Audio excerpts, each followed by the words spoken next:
What's up, guys? My name is Zach, and this week I've been driving the 2023 Toyota RAV4 Prime XSE. Up front is a 2.5-liter inline-4, as well as a plug-in hybrid system, and down below is an eCVT. Now, I'm super excited to be making this video for a couple of reasons, mainly the fact that I have now sampled and driven for the exact same amount of time, one whole week, the 3 different drivetrains offered in the RAV4. I've driven the standard RAV4, I've driven the RAV4 hybrid, and now the RAV4 plug-in hybrid. And so I can give a thorough and honest opinion of which one I prefer. As well as towards the end of the video, we will have a special visit from a very good friend of mine who is going to give you a lot of wonderful information on the RAV4 Prime. But if you would like to submit your own vehicle, you can head on over to my website, zackpradel.com/submit. You would get a video of your car just like the one you're watching now. I come out to you,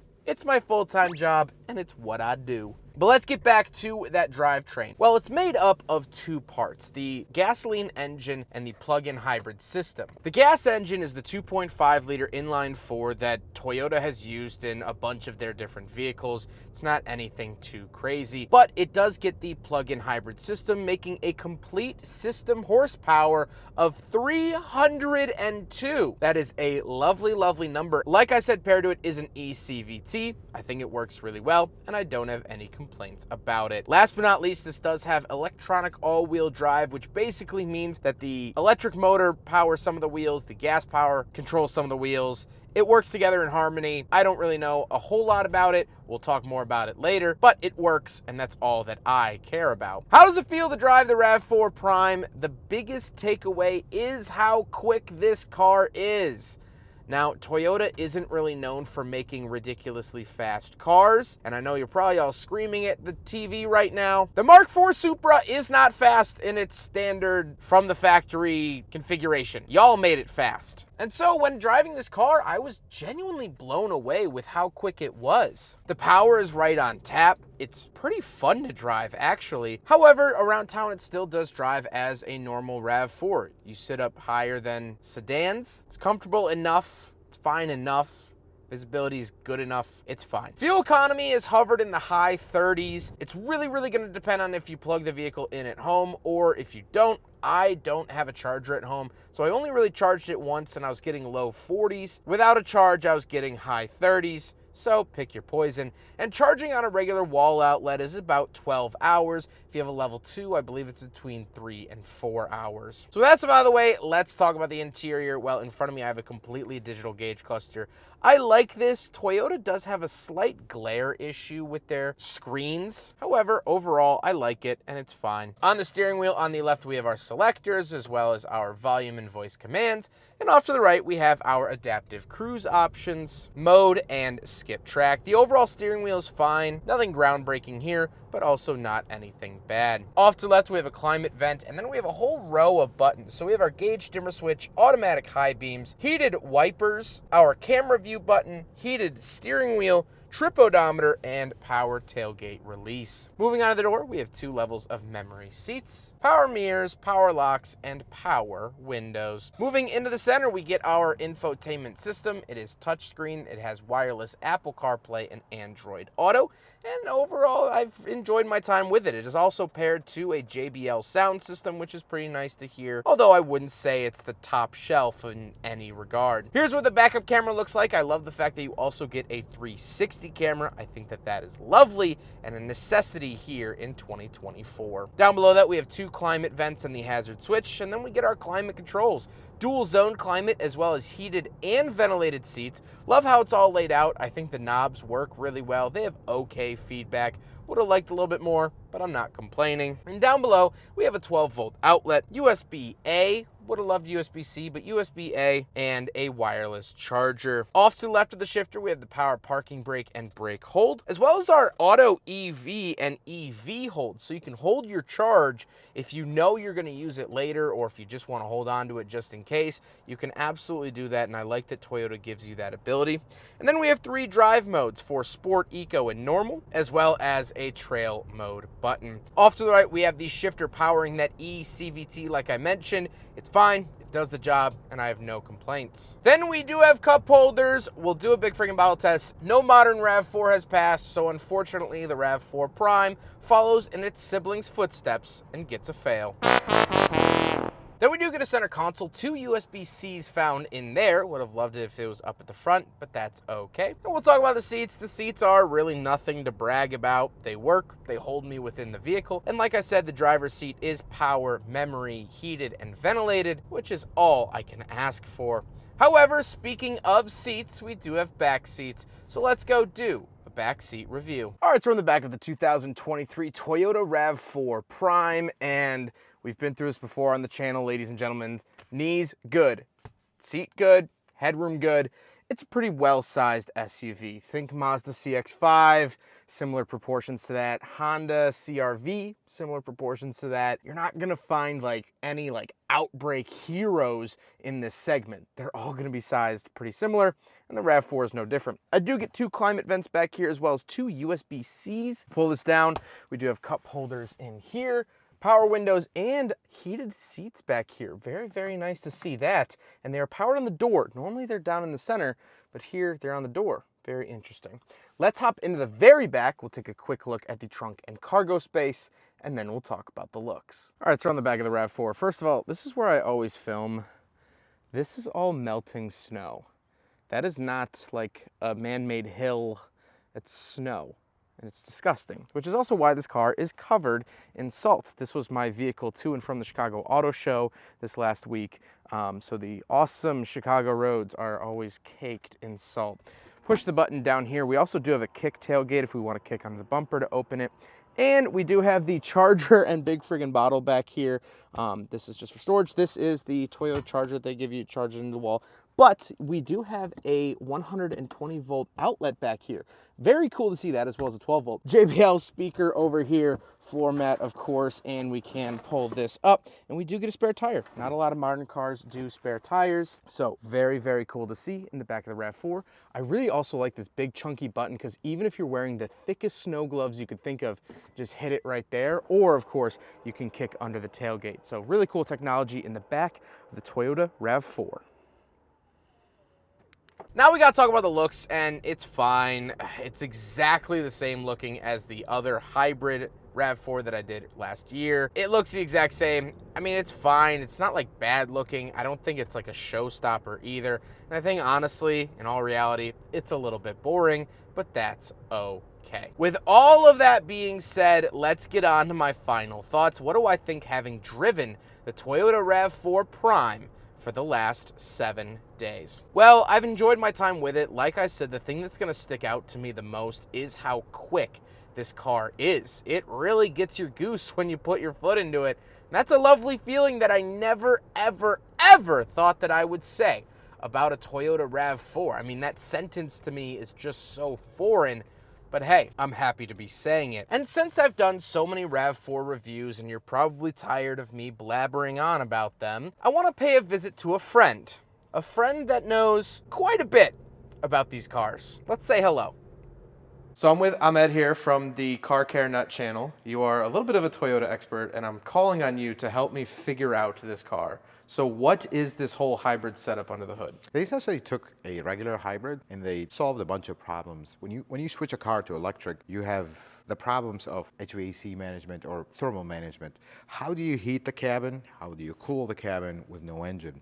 Engine drives usually the compressor in normal cars, and the engine is a source of heat that heats up the coolant that gets you heat inside the cabin. Well, when you don't have that, you have to find ways around it. So I think the best thing about the RAV4 Prime is something called a heat pump system. They basically took the standard AC system from a car and in a very complicated way flipped it. They made the hot side inside, the cold side outside. It's not like that. I'm just keeping it simple here.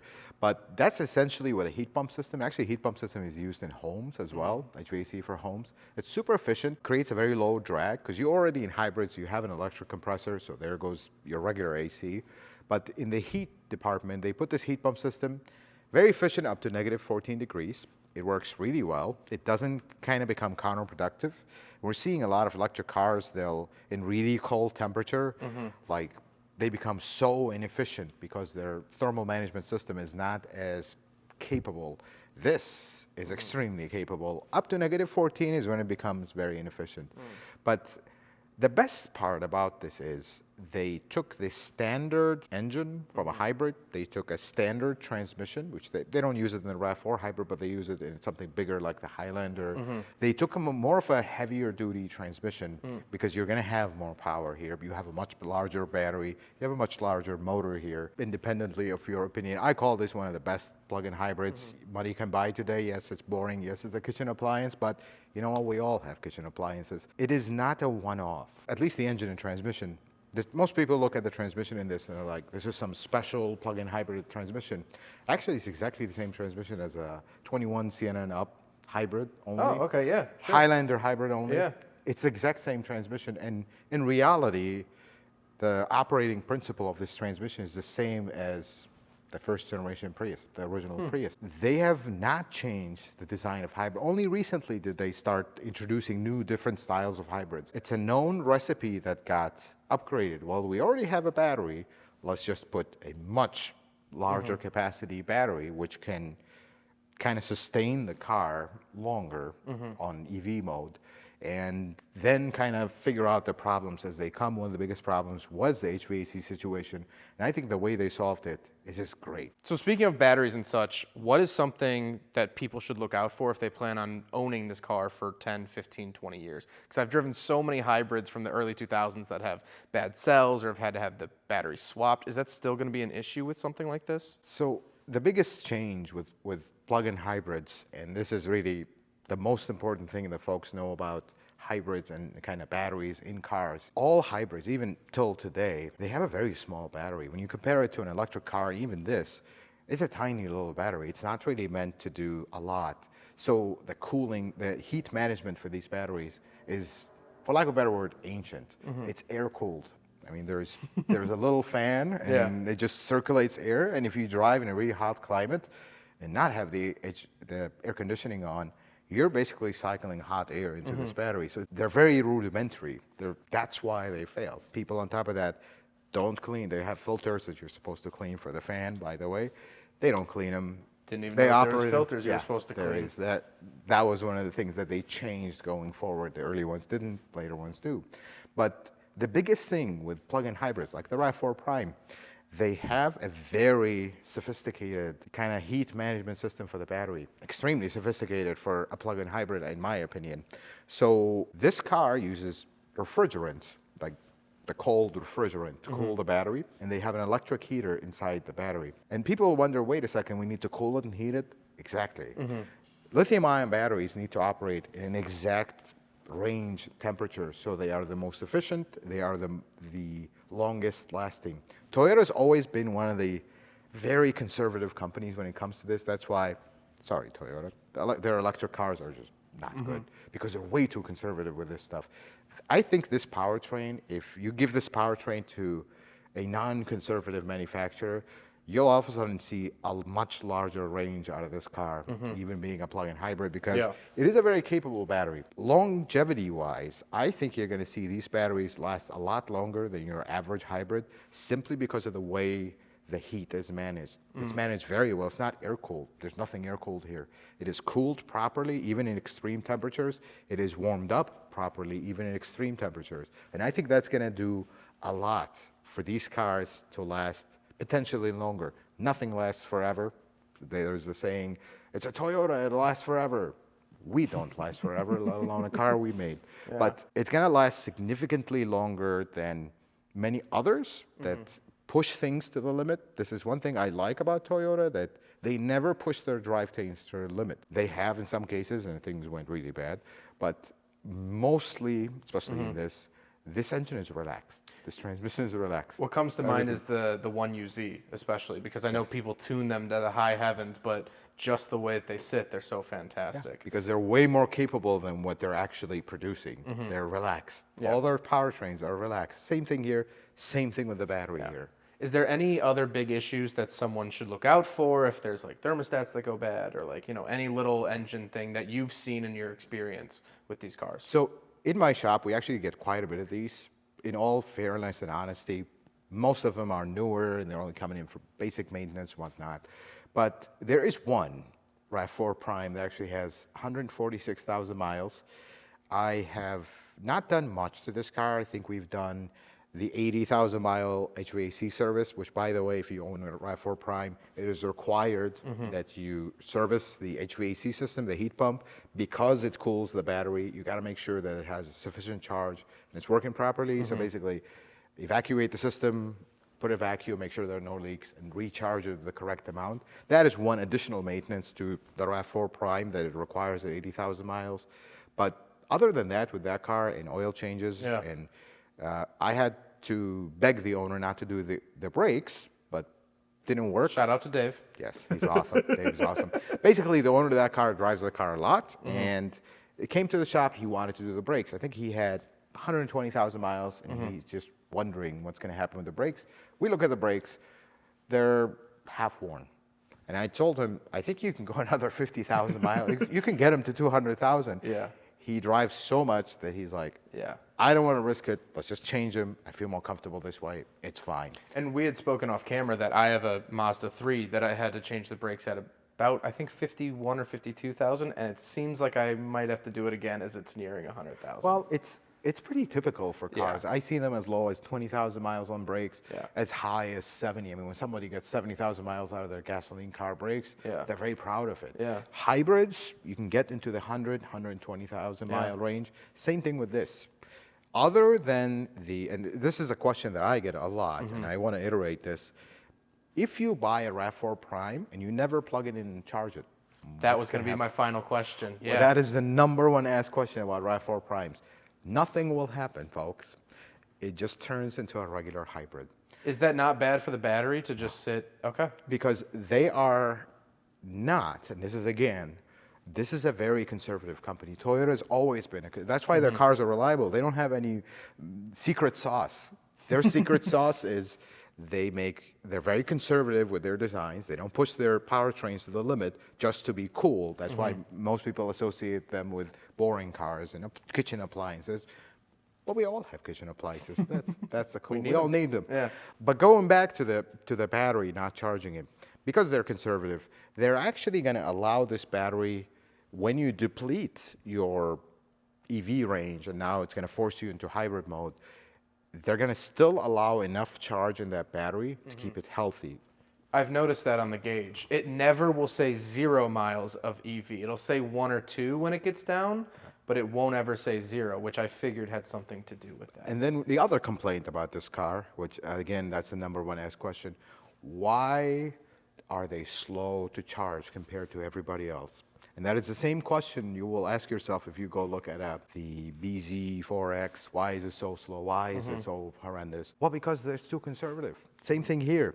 They limit how fast you can charge this car because, by the way, in case you drive an electric car, fast charging an electric car really shortens the life of the battery. It hurts it pretty bad. So the same thing here. That's why they limit you.